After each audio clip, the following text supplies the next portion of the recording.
one thing that I always like to state irrespective is आपको हर जगह unicorn बनना ज़रूरी नहीं है. आप you have to be a profitable business, right?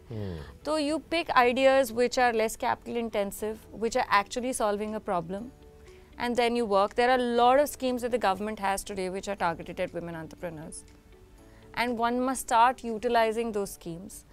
I'm not trying to pitch an incubator here, but really reach out to incubators, irrespective of what it is. If you're building in space tech, there are space tech incubators, there are D2C specific incubators, there's fintech incubators like us. Reach out because we already have an ecosystem. बहुत सारी startup communities हैं, आप उनसे मिलिए. There is lots of resources available provided you reach out to people and utilize them. ना जल्दी आप specially life insurance ले, क्योंकि कंपनी रीप्राइज नहीं कर सकती है. तो I give you today a 30-year-old person 1 crore life cover के लिए माइट पे 1,000 रुपीज और 1,200 rupees a month.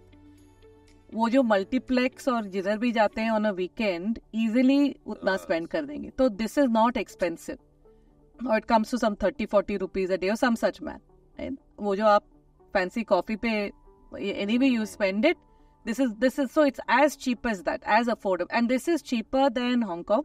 It's cheaper than the Nordic countries. This is one of the cheapest rates in the world.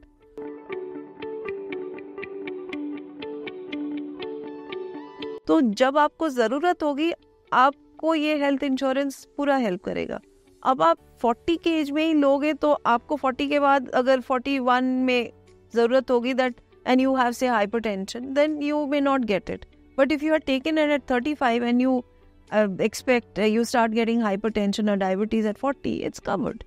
So that is the main advantage of entering early.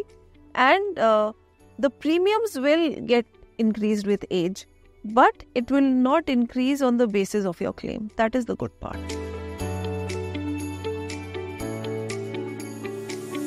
2-3 fund की categories है. Like I always say Bombay Delhi में तो हज़ारों restaurant हैं, आप सब में जाके खाना खाते हैं, नहीं खाते ना, इंडाइजेशन हो जाएगा.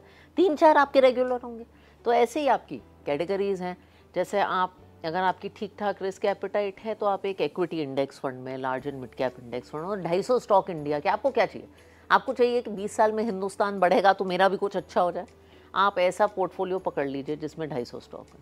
फ्लेक्सी कैप फंड कर लीजिए, बड़ी साधारण. थोड़े से और कंजर्वेटिव हैं तो एक इक्विटी और डेट का ब्लेंड हाइब्रिड फंड कर लीजिए. इसमें और क्या करने की ज़रूरत है? आप सिर्फ वो भी कर लेंगे ना, आप एक फंड भी पकड़ लेंगे, ठीक रहेंगे.